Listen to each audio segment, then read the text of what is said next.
నమస్తే అండి. గత సార్వత్రిక ఎన్నికల్లో దారుణమైనటువంటి ఓటమిని 11 సీట్లకే పరిమితం అయిపోయింది వైఎస్ఆర్ కాంగ్రెస్ పార్టీ.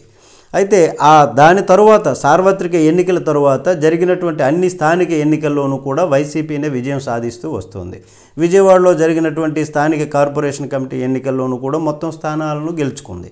ఆ తర్వాత జరిగినటువంటి ఉమ్మడి విశాఖ జిల్లా ఎమ్మెల్సీ వైసీపీ నుంచి ఎమ్మెల్సీ అభ్యర్థిగా బొత్స సత్యనారాయణ గారు కూడా ఏకగ్రీవంగా వైసీపీ నుంచి గెలుపొందారు.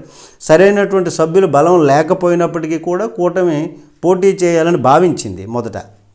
అయితే వైసీపీ నుంచి స్థానిక నేతలు పార్టీ ఫిరాయించకపోవడంతో, వాళ్ళ ప్రలోభాలకు లొంగకపోవడంతో చేసేదేమీ లేక చేతులెత్తేశారు.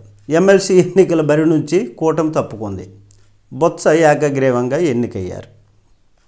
తాజాగా స్థానిక సంస్థల కోటా నుంచి ఉమ్మడి విజయనగరం జిల్లా ఎన్నికలకు రంగం సిద్ధమైంది.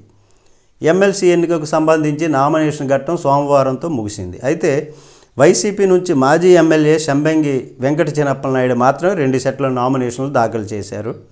2 ఇండిపెండెంట్లు నామినేషన్ వేశారు. టీడీపీ నుంచి కానీ అలాగే కూటమి పార్టీల నుంచి ఎవరు నామినేషన్లు వేయకపోవడం ఒక విశేషమని చెప్పుకోవాలి. అయితే దీంతో స్థానిక సంస్థల కోటాలో జరిగేటటువంటి ఎమ్మెల్సీ ఎన్నికకు మొత్తం 3 నామినేషన్లు దాఖలయ్యాయి. ఇండిపెండెంట్ అభ్యర్థులు విత్డ్రా చేసుకుంటే స్థానిక సంస్థల ఎమ్మెల్సీ ఉప ఎన్నికలో శంబంగి వెంకట చినప్పలనాయుడు గారు వైసీపీ నుంచి ఏకగ్రీవంగా ఎన్నికవుతారు.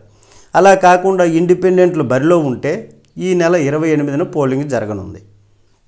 మెజారిటీ ఓటర్లు ఎలాగూ వైసీపీకే ఉన్నందువలన ఎన్నికల బరిలో కూటమి లేకపోవడంతో గెలుపు జగన్ పార్టీదే అని అంతా కూడా ఇప్పుడు అనుకుంటున్నారు. నమస్తే.